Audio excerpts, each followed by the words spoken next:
Bismillahirrahmanirrahim. Assalamualaikum warahmatullahi wabarakatuh. Selamat datang kembali rekan-rekan sekalian di channel Prof Radit. Pada hari ini kita akan podcast lagi dengan salah satu alumni dari S3 Ilmu Ekonomi Islam UNER, yakni Dr. Luciana Handayani, SE CIFP AKCA SAS. Masya Allah.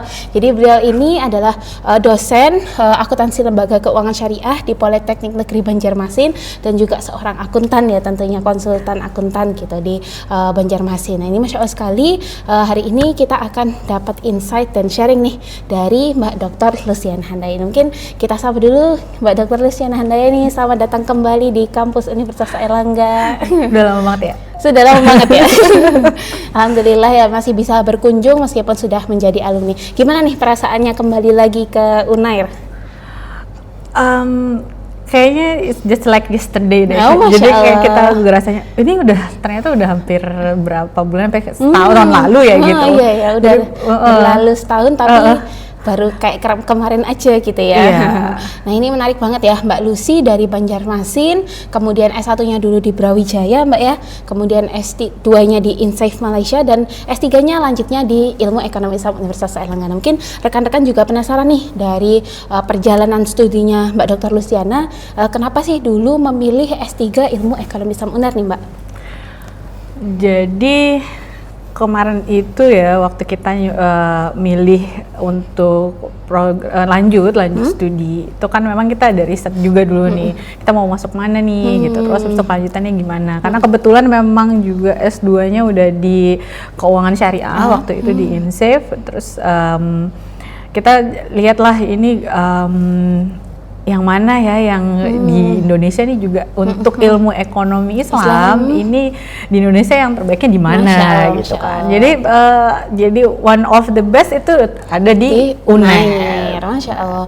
Mbak Lucy ini S3-nya dengan beasiswa ya Mbak? Betul. Boleh diceritakan sedikit mungkin beasiswanya Mbak? Oke, karena posisi kita aslinya itu adalah dosen kan, jadi memang dosen. Dari pemerintah itu ada beasiswa pendidikan Indonesia pada saat itu, BPI. Jadi saya apply melalui jalur BPI dan alhamdulillah memang ada waktu itu lagi banyak slot untuk juga dosen-dosen vokasi. Nah, disitulah kita ada kesempatan buat sekolah lagi. Wah, Masya Allah. Memang di S3 Ilmu Ekonomi Islam ini banyak ya Mbak yang beasiswa dengan BPI, LPDP dan sebagainya gitu ya? Iya, di S3 EKIS ini banyak banget sebenarnya kesempatan untuk belajar di situ juga dengan berbagai jalur beasiswa sebenarnya. Jadi ada mungkin kalau sekarang tuh PDDI gitu kan, terus habis itu LPDP, itu teman-teman yang lain juga banyak banyak masuk pengalaman juga untuk masalah beasiswa itu. Oh, gitu. Masya Allah, itu ya. Jadi untuk masuknya nggak perlu khawatir gitu ya, karena memang termasuk yang terbaik itu tadi ya Mbak ya. Jadi banyak peluang dan potensi beasiswa untuk dicari gitu. Nah itu tadi masuknya. Nah saat sudah di dalam nih Mbak, gimana kesannya Mbak Lucy dengan berbagai fasilitas, kemudian ekosistem pendidikan dan risetnya itu seperti apa Mbak? Jadi sebenarnya saya kan masuk dari zaman COVID nih, gitu. Ya, jadi zaman COVID nih tahun 2021 gitu kan. Dimana kita tuh di tahun pertama itu kita benar-benar difasilitasi banget waktu itu untuk walaupun kita waktu itu COVID belajarnya dari rumah, jadi itu ada fasilitas dari Zoom, terus habis itu akses menuju library secara online itu juga ada kayak gitu-gitu. Itu fasilitasnya alhamdulillah luar biasa ya, apalagi kalau bagi kita yang dari daerah itu udah luar biasa gitu. Kemudian setelah udah mulai bisa masuk kembali gitu kan, baru kita yang benar-benar ketemu sama fasilitasnya UNER nih yang secara fisik gitu. Jadi kan banyak banget ada ruang doktornya, terus habis itu berbagai fasilitas lainnya gitu. Even kalau misalnya teman-teman mau Zoom, internet dan sebagainya itu sangat terfasilitasi juga di sini gitu. Terus belum lagi library-nya dan habis itu mungkin kalau teman-teman dengan berbagai, karena anak S3 tuh biasanya dia tipenya macam-macam ya. Ada yang dia lebih suka menyendiri gitu kan, ada yang dia lebih suka berkelompok gitu kan segala macam. Dan itu terfasilitasi di sini. Jadi kamu ada beberapa tempat yang memang kamu bisa buat kamu fokus, ada yang buat beberapa tempat yang emang dibuat diskusi gitu. Masya Allah, tadi poinnya dari Mbak Lucy diantaranya UNER itu cepet ya adjustnya dari dan ya kita bisa expecting gitu di masa mendatang kalau ada perubahan itu juga insya Allah termasuk yang agile gitu ya, cepat dalam beradaptasi. Dan tadi fasilitasnya Masya Allah kita juga ada di salah satu fasilitasnya FEB UNER ya, ini di Pegadaian Lounge untuk aktivitas-aktivitas mahasiswa seperti ini. Oke, itu tadi. Terus kemudian dari dosen-dosennya nih Mbak Lucy kan topiknya apa di sana kan mengajarnya accounting gitu ya. Nah, di sini topiknya apa yang sedang diminati, terus bagaimana sih dosen-dosen dalam memfasilitasi kebutuhan Mbak Lucy? Jadi kan basicnya memang pertamanya saya ada basicnya accounting. Kemudian umum ya Mbak? Iya, secara umum. Terus habis itu waktu S2 keuangan Islam sama syariah, kemudian ngajar juga akhirnya memang kita lebih banyak fokus ke akuntansi syariah, khususnya juga di bagian Islamic Social Finance gitu. Terus jadi dari situ udah mulai terkerucut nih kan.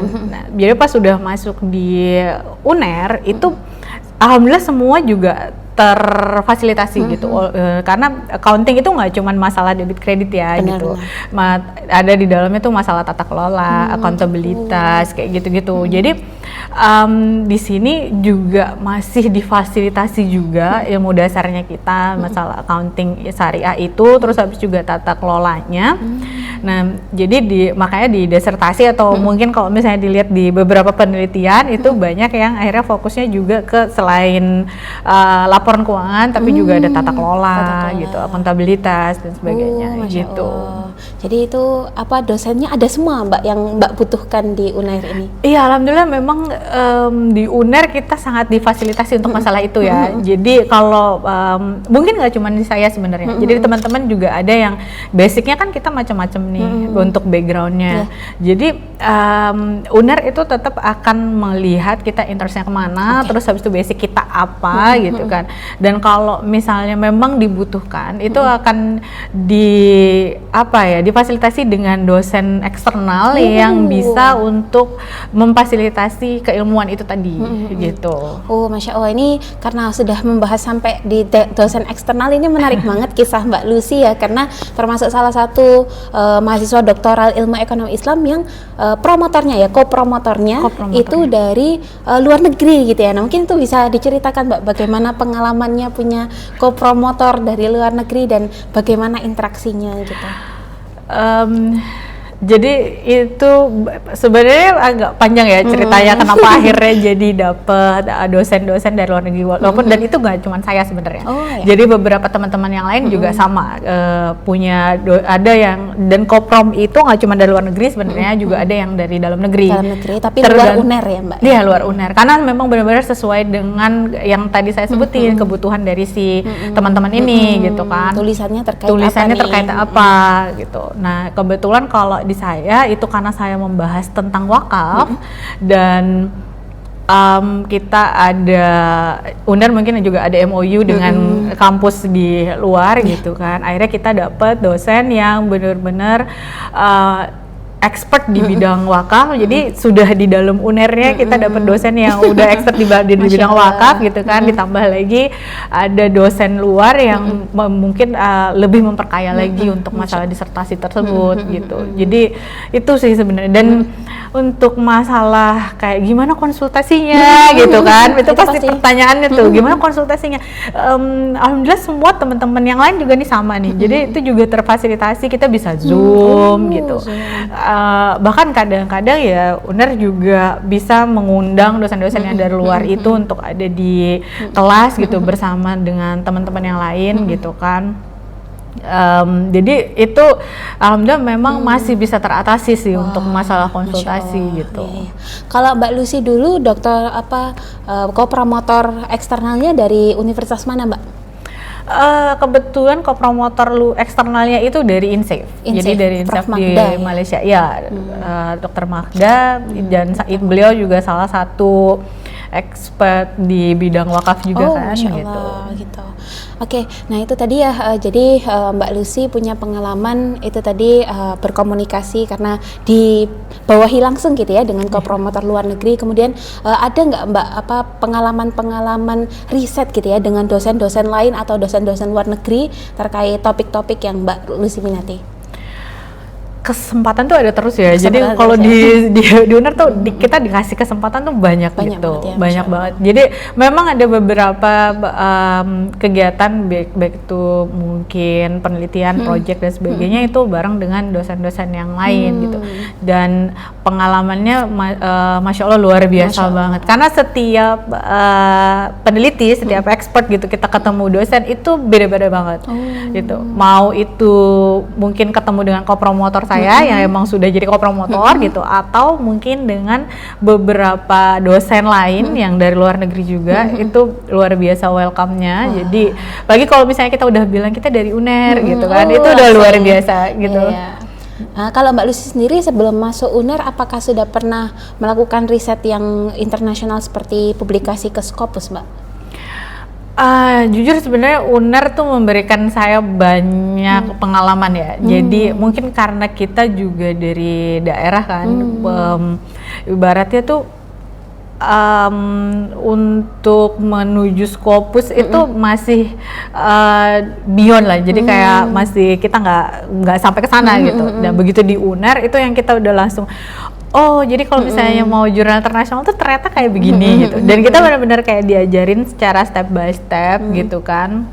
Dan mungkin setiap orang beda-beda ya ininya nanti pengalamannya. Jadi itu kita dari situ akan ketemu dengan teman-teman yang lain yang juga saling mendukung juga.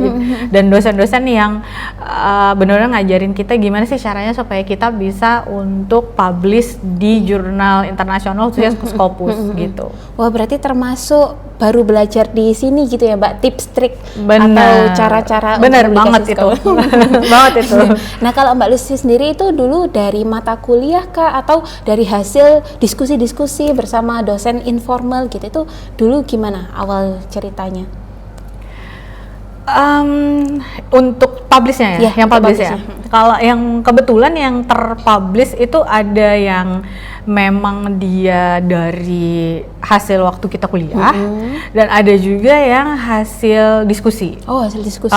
Jadi memang ada, karena gini, di kuliah itu nanti kita akan ada beberapa yang memang sekalian tugas gitu kan, itu yang sekalian kita coba untuk publish.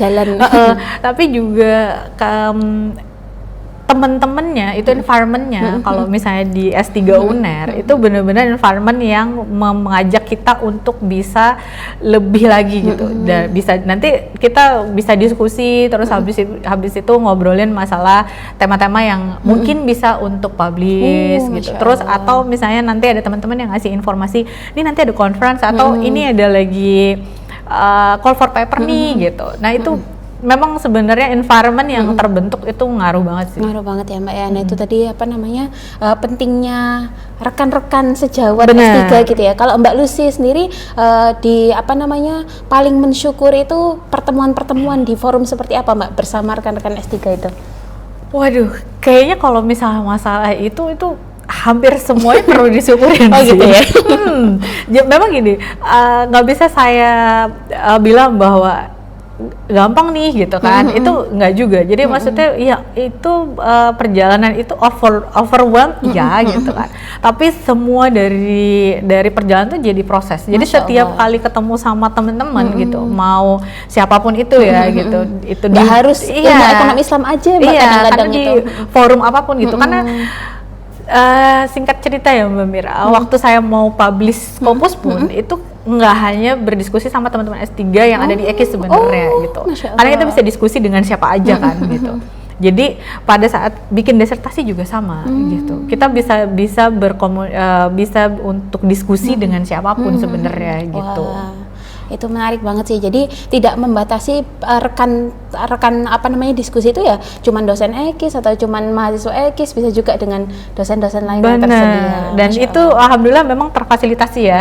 Jadi kamu mau diskusi dengan siapapun gitu kan, di UNER tuh masih bisa untuk memfasilitasi, either itu Zoom-nya atau apapun itu gitu. Tinggal bilang aja kebutuhannya apa gitu. Iya ya. benar. Jadi kadang-kadang channeling juga bisa gitu. Kita bisa nanya ke dosen, Prof ini saya perlu diskusi dengan expert yang seperti ini gitu. Itu juga sangat dibantu oleh dosen-dosen di sini.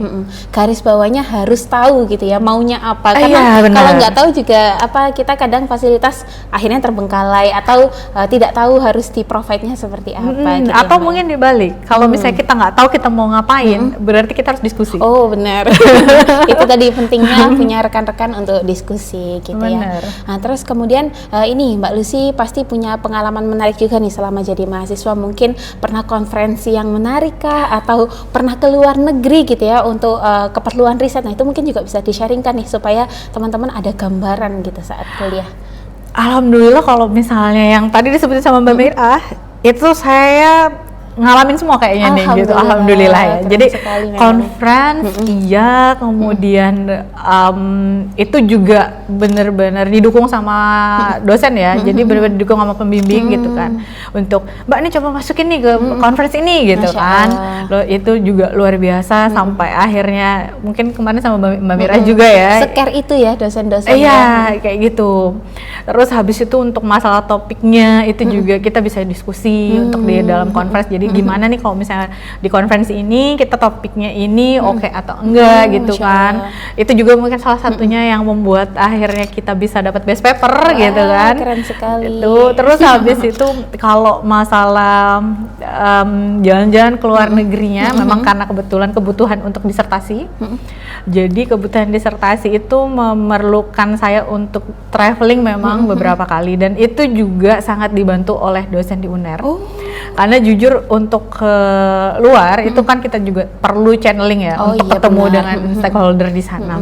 Jadi itu juga sangat dibantu dengan channeling yang ada di sini. Jadi bawa dosen-dosen luar juga masih nih bantu kita gitu kan, bantu kita untuk nyambungkan kemana-mana. Iya, mau kemana gitu kan, mau ke Malaysia atau segala macam. Dan kebetulan kemarin juga di channeling ke salah satu profesor di University Kebangsaan Malaysia di UKM. Nah itu luar biasa memang. Dan ini sebenarnya nggak cuma pengalaman saya ya, karena waktu itu banyak banget ya. Karena waktu itu kita pasti berangkatnya tuh either saya sendiri atau bersama teman-teman yang lain. Jadi itu juga jadi pengalaman bagi teman-teman yang lain gitu. Berarti sempat ke Malaysia untuk keperluan riset dan mendatangi profesor-profesor di sana ya Mbak? Benar. Itu ke kampus mana aja Mbak dulu Mbak? Jadi waktu itu karena agak banyak sih waktu itu ya. Jadi ke INSEP itu sendiri, terus habis itu ke UKM, kemudian juga ada ke IIUM, terus juga ada di salah satu universitas yang ada di enggak sih, ada beberapa universitas lain sebenarnya yang kita datengin waktu itu gitu. Berarti Mbak sudah punya topik riset dulu, kemudian dibantu mencarikan profesor-profesor yang relevan dari kampus-kampus tersebut gitu. Benar. Gitu. Jadi memang tapi sebenarnya memang gini ya, kita jangan berangkat dengan tangan kosong ya. Benar. Nanti akhirnya kita nggak dapet apa-apa gitu. Jadi memang udah ada targetan dulu, kita mau ngapain gitu kan. Terus habis itu topik yang mau dibawa apa. Dan biasanya di sana itu pengalaman macam-macam. Jadi ada temen yang akhirnya jadi malah mungkin dapat topik yang lebih baru lagi, lebih updated gitu kan. Atau ada juga yang kalau di saya tuh kebetulan kita dapatnya akhirnya lebih deep gitu. Jadi lebih dalam lagi yang mau kita omongin tuh jadinya lebih diperdalam sama mereka gitu. Apalagi mereka memang pakar ya di bidang tersebut. Jadi nanti bisa membantu mengarahkan lebih spesifik atau bahkan tadi memberikan ide baru gitu ya Mbak ya, dari diskusi. Tapi tadi highlight dari Mbak Lucy adalah jangan berangkat kosongan, harus harus sudah siap gitu ya, karena ya membawa nama UNER juga ya Mbak tentunya ya. Itu kayaknya lebih berat ya gitu ya. Ini mahasiswanya ini Prof ini kok. Iya, apalagi kita bawa nama profesor. Nama profesor ya, itu penting banget gitu.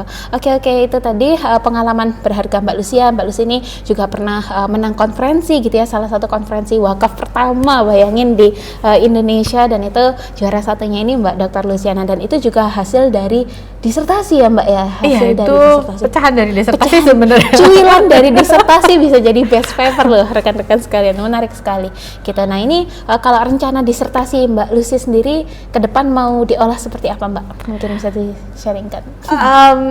Sebenarnya kalau disertasinya mungkin masih panjang ya, maksudnya tebal sekali soalnya. itu masih di awal gitu kan. Jadi memang masih ada beberapa banyak hal yang bisa kita explore sebenarnya gitu. Emang, dan biasanya teman-teman itu adalah kalau untuk disertasi itu pasti setelahnya bakal akan ada lagi gitu.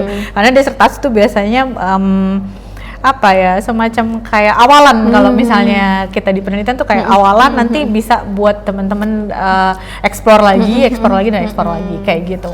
Jadi Mbak Lucy pun nanti setelah pulang ke kampus asalnya juga rencana masih terus meneliti tentang apa yang sudah dimulai dulu ya, Masya Allah. Nah itu pasti akan bermanfaat juga ya, channel-channel yang dulu sudah dikumpulkan. Iya, luar biasa ya. Itu. Networknya udah terbentuk gitu ya. Pulang ke kampusnya bisa lanjut risetnya secara mandiri. Nah, mungkin terakhir Mbak Lucy bisa diceritakan kesan selama secara overall gitu ya, menjadi mahasiswa di sini 3 sampai 4 tahun ya Pak Mbak mungkin, atau 4 tahun ya, 4 tahun di Universitas Airlangga di Surabaya. Itu apa yang paling berkesan, dan mungkin bisa diberikan tips juga gitu untuk para penonton yang mungkin baru mau akan gitu ya mendaftar S3 Ilmu Ekonomi Islam. Kalau kesannya banyak ya. Jadi setiap proses itu sebenarnya mungkin teman-teman yang lain juga menyetujuinya ya, teman-teman yang juga lulus di EKIS. Setiap prosesnya itu benar-benar sangat kita syukurin, karena setiap proses itu pasti akan ada manfaat yang luar biasa banget buat kita. Kemudian juga pembelajarannya banyak banget. Dan pokoknya overall sebenarnya di sini kita nggak akan merasa kecewa gitu dengan apa yang kita dapetin gitu di sini, karena luar biasa banget, manfaatnya juga sangat banyak. Kalau misalnya jadi kalau kayak saya milih itu nggak susah nih mau yang kapan yang kesan pesannya gitu, karena banyak banget nih kesannya. Merangkum 4 tahun itu terlalu berat iya, luar biasa. Teman-temannya apalagi gitu kan, dosennya juga gitu. Jadi itu kayaknya kalau misalnya pilih salah satu agak kurang adil ya. Tapi kalau untuk tips dan triknya, mungkin nggak ada tips and trik yang bener-bener kayak bisa untuk spesifik satu orang. Jadi pada dasarnya tuh pada saat ini menurut pengalaman saya kemarin jadi mahasiswa, jadi kalau misalnya dibilang sulit itu udah pasti gitu. Cuman ya pada dasarnya yang saya keep in my mind gitu kan, in my mind bahwa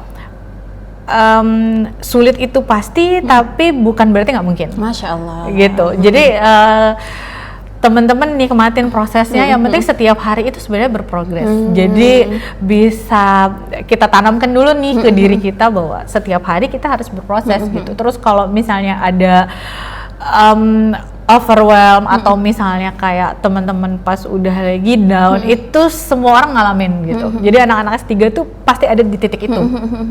Pada suatu titik dia akan ada di situ gitu. Tapi jangan lupa bahwa kita nggak sendirian gitu. Karena teman-teman yang lain itu juga akan mendapatkan hal yang sama, tapi dengan mungkin dengan porsi mereka yang berbeda-beda gitu. Jadi kita nggak sendirian sebenarnya. Dan suatu hal itu nggak ada tuh sebenarnya yang nggak mungkin, asal teman-teman itu berusaha gitu kan. Sisanya itu nanti kita serahin ke ini aja gitu. Jalur langit. Iya benar. Masya Allah, itu tadi ya. Jadi kesimpulan dari Mbak Lucy secara umum ya memang nggak bisa menolak kalau S3 itu ya memang sulit ya Mbak. Pasti ada struggle-nya, ada hal yang dikorbankan, dan itu suatu keniscayaan gitu. Tapi sulit itu bukan berarti nggak bisa gitu. Apalagi dengan semua fasilitas, dengan rekan-rekan ya, utamanya itu yang paling disyukuri, dosen-dosen, perhatian ekosistem dan sebagainya ada di sini itu bisa banget kita pakai untuk menyemangati diri kita sendiri lagi gitu ya. Karena Terus pasti ada yang bantu kok. pasti gitu. ada yang bantu gitu. Tinggal kita aja bagaimana cara komunikasinya dan bagaimana kita bisa saling tolong menolong dengan rekan-rekannya gitu. Nah, mungkin itu untuk diskusi kita dengan Mbak Lucy hari ini. Banyak sekali yang bisa kita dapat ya dari Mbak Lucy. Intinya terkait pengalaman juga ya Mbak ya. Jadi bagaimana kita tuh supaya jadi mahasiswa S3 tuh nggak yang kuliah aja tapi juga mencoba banyak hal baru gitu ya dan menambah networking, apalagi kalau kembali ke daerah Mbak ya utamanya. Itu kalau teman-teman dari daerah kemudian nanti harus balik ke daerah, maka apa yang mau dibawa dan dipegang gitu ya supaya nanti bisa tetap terus di-maintain gitu. Iya, atau mungkin kalau teman-teman yang langsung kuliah gitu kan ya, dari S2 ke S3 gitu langsung kuliah, S3 itu juga sebenarnya membuka peluang buat teman-teman untuk nanti ke depannya untuk ke depannya gitu. Apalagi kalau misalnya teman-teman udah dapat ada Scopus gitu-gitu, itu juga akan memberikan peluang sebenarnya untuk nilai jual. Iya, benar. Itu yang biasanya disebutin kan. Benar. Iya, itu juga bisa jadi peluang sebenarnya. Jadi nggak harus yang sudah jadi dosen baru S3 gitu ya. Benar. S2 langsung S3 pun banyak mungkin Mbak ya di Ilmu Ekonomi Islam UNER ini, dan nanti ketemu orang-orang kayak Mbak Lucy biar bisa disemangati dan diarahkan kayak gitu. Wah, ini menarik banget ya, memotivasi kita semuanya termasuk ya kita semua yang mungkin baru selesai S2, baru merencanakan mau kemana, dan ya salah satu possibility-nya ya di S3 Ilmu Ekonomi Islam UNER ini kita bisa bertumbuh bersama-sama dengan rekan-rekan yang lain. Mungkin itu untuk sharing kita hari ini. Terima kasih banyak Mbak Dr. Luciana sudah kembali ke kampung halaman ya. Dan insya Allah nanti kita semoga bisa bertemu kembali di masa mendatang. Terima kasih juga rekan-rekan sekalian yang sudah menonton video ini sampai akhir. Bila ada pertanyaan mungkin bisa di drop di komen gitu ya, nanti kita akan bahas di pertemuan-pertemuan berikutnya. Mungkin seperti itu untuk podcast kali ini. Terima kasih banyak, kita akhiri. Billahi taufiq. Wassalamualaikum warahmatullahi wabarakatuh.